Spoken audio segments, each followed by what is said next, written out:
They say night guards see things the cameras can't, shadows that move when no one's there, voices in the static, doors that open even after you've locked them. Most laugh it off. Just tricks of the mind, right? But one man learned the hard way that some buildings never forget what happened inside them. This is the true story of Marcus, a security guard who took the graveyard shift at an abandoned shopping complex built over an old hospital. What started as a quiet night became a descent into something he couldn't explain, and never escaped. Marcus clocked in just before midnight, the hum of the flickering fluorescent light above him the only sound breaking the silence of the empty lobby. The old shopping complex was eerie at night, half renovated, half forgotten. Dusty mannequins stood like pale silhouettes behind shattered display glass, and the smell of damp concrete hung in the air. He signed the logbook, clipped on his flashlight, and muttered to himself, "Another long night." His boots echoed as he made his first patrol down the dim corridor where renovation had stopped months ago. Most of the power was cut to save on costs, so only emergency lights glowed faintly along the walls, casting long, trembling shadows. As Marcus walked past an old metal door marked, "Restricted Access, Surgical Wing," he paused.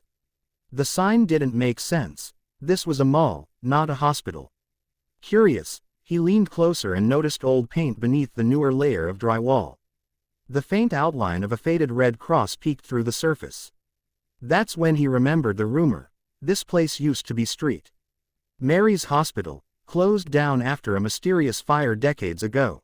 He chuckled nervously and spoke into his radio, "Guess I'm guarding ghosts tonight, huh?" Static crackled back, followed by his partner's sleepy laugh from the off-site control post. "Just don't let them punch out early." But as Marcus turned the corner, the air grew noticeably colder. He could see his breath in front of him. Strange, considering the building's heating system was supposed to be running.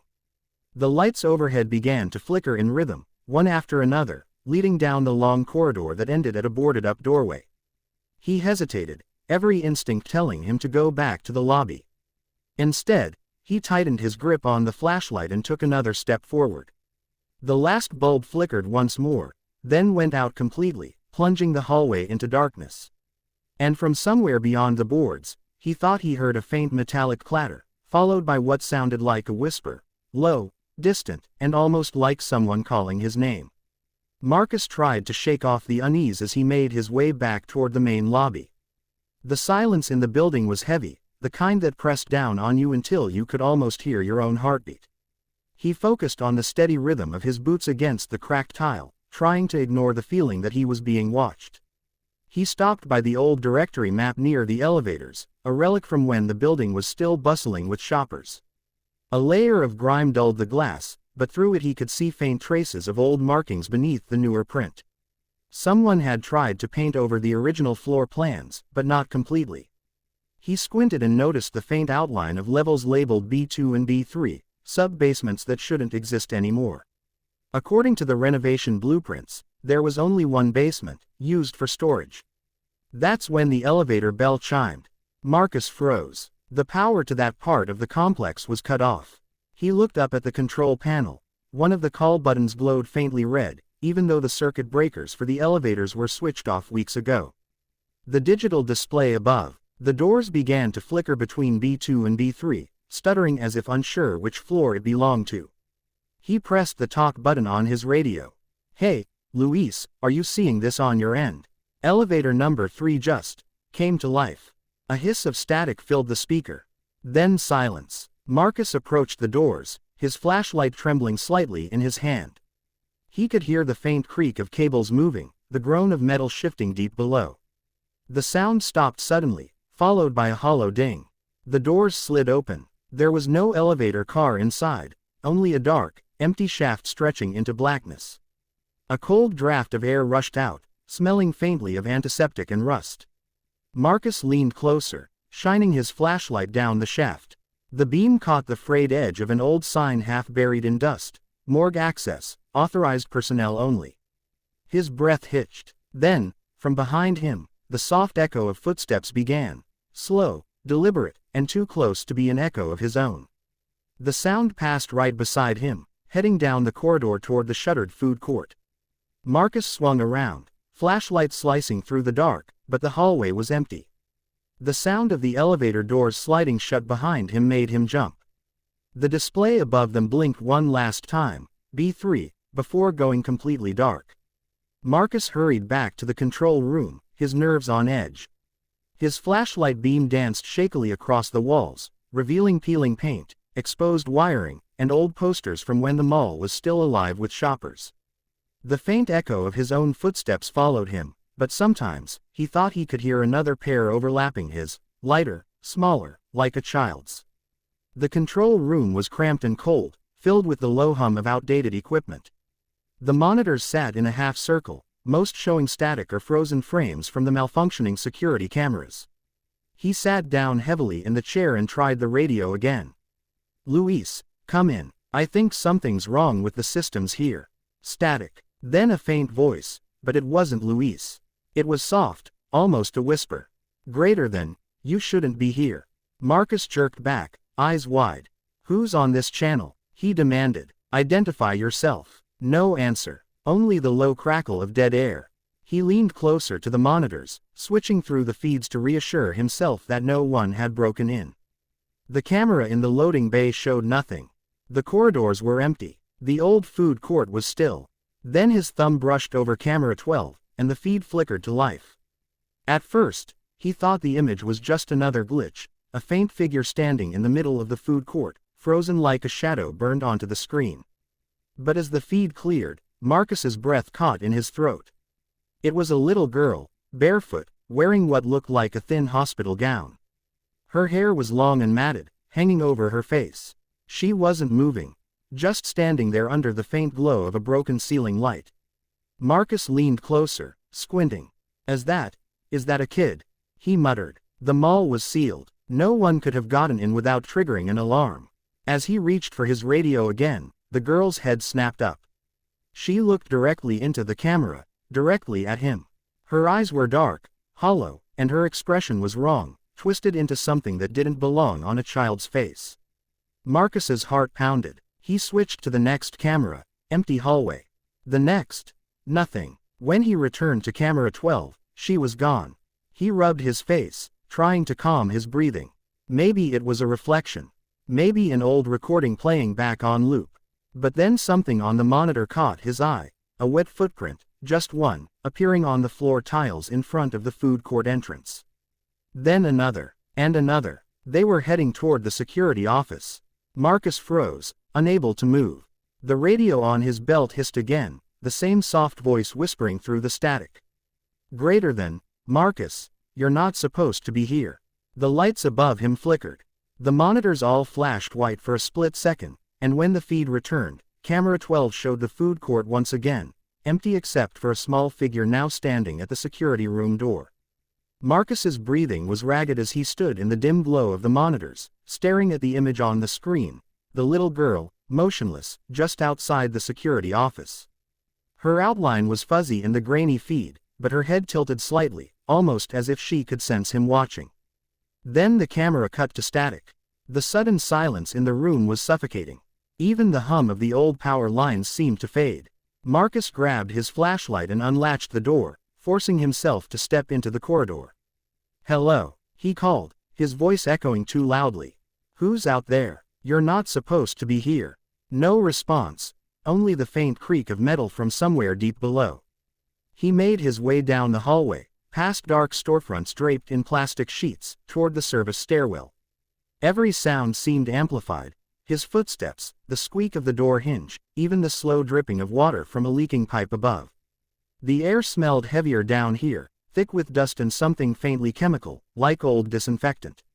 Marcus descended the concrete steps, one slow step at a time, until he reached the basement level. The sign on the wall read, "Maintenance and Storage." He remembered the old renovation blueprints, but below this, there had once been another level. The hospital basement. The one they sealed after the fire. The beam of his flashlight swept across broken shelves, construction debris, and an old, rusted gurney that had no business being there. Its wheels were bent, one of them still faintly stained brown. Then he noticed a door at the far end of the hallway. It was metal, with chipped white paint and a small frosted window. The words barely visible on its surface made his skin crawl.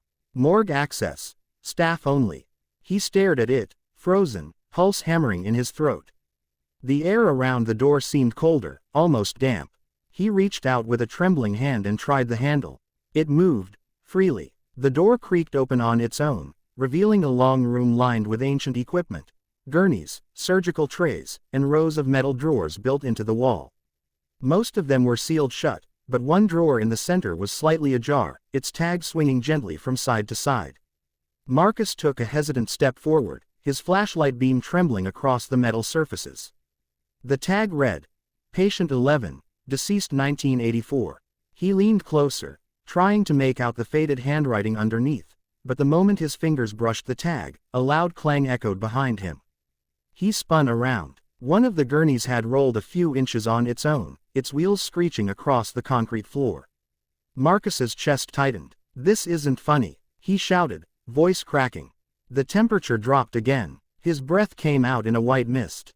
Then, through the reflection in the glass window of a locker, he saw them, shapes. Dozens of faint, human-like silhouettes standing silently behind him. They didn't move, didn't make a sound, but he could feel their eyes on him. He turned, raising the flashlight, and the beam caught nothing but empty air.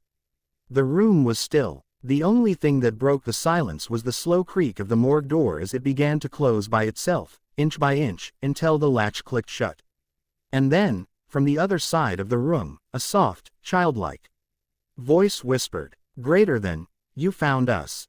The sun had already risen by the time the next shift arrived. The morning guard, Alan, parked his truck near the loading dock and yawned as he grabbed his thermos and logbook. The air was crisp, and for once, the building looked almost normal in the daylight, just another half-renovated structure waiting to be gutted and rebuilt. But as soon as he entered through the staff entrance, a strange unease hit him. The security office door was half open, and Marcus's flashlight lay on the floor just inside, still on, the beam faintly illuminating the wall. Alan frowned and called out, "Marcus, you forget to clock out again." No answer. The office was in disarray. The chair had been knocked over, one of the monitors was shattered, and the radio lay on its side, emitting a low, steady hiss of static. The smell of burnt dust and metal hung in the air. Alan reached down to pick up the flashlight, and his stomach turned. There were wet footprints on the tile. Small ones. They led out of the office and down the hall toward the old service stairwell. His first thought was that Marcus had gone down there and maybe hurt himself. He radioed the site supervisor. "Hey, this is Alan on level 1. I think Marcus left the office in a rush. I'm gonna check the lower floors." "Copy that," the voice replied.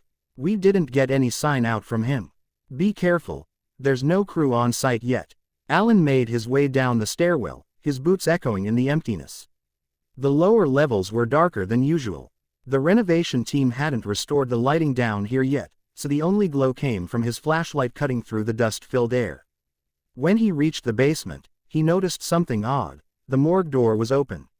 He didn't even know this level had one. Inside, the air was bitterly cold. A few tools lay scattered on the floor, and the faint hum of an electrical current buzzed somewhere in the walls. Then he spotted it, Marcus's keychain, lying near a gurney, next to a single handprint smeared across the dust. Alan's pulse quickened. He turned slowly, sweeping his flashlight across the room, calling out again, "Marcus! You down here?" His voice came back to him, distorted by the acoustics of the concrete walls. The beam of light passed over a row of stainless steel drawers, all closed except one, which hung open just a few inches. Something glinted inside. Alan hesitated, then took a step closer. Inside was a small, black and white security monitor, still faintly powered despite the basement's dead circuits. On its cracked screen, the feed flickered from camera to camera until it settled on one, camera 12, the food court. Alan's breath caught. The footage showed Marcus standing in the middle of the food court, staring at something just out of frame. His mouth was moving, as if speaking, but there was no sound. Then, slowly, he turned toward the camera, his expression blank, almost peaceful. He whispered something the microphone barely caught. "Greater than, I see you now." And then the video distorted violently. Lines across the screen, static bursts, the image tearing apart, until Marcus was gone. When the feed cleared, the camera still showed the food court. But now there was someone else in the frame. A little girl, barefoot, wearing a thin, tattered hospital gown. She sat exactly where Marcus had stood, her head tilted down. Then, as if sensing she was being watched, she lifted her face toward the camera, eyes dark, empty, unblinking. The monitor let out a high-pitched screech before going completely black. Alan stumbled back, nearly dropping the flashlight. His radio crackled suddenly with a whisper, soft and childlike, just 3 words that made his blood run cold. Greater than, he's with us. The basement fell silent again, and somewhere in the shadows, the faint sound of small footsteps echoed toward him, coming closer.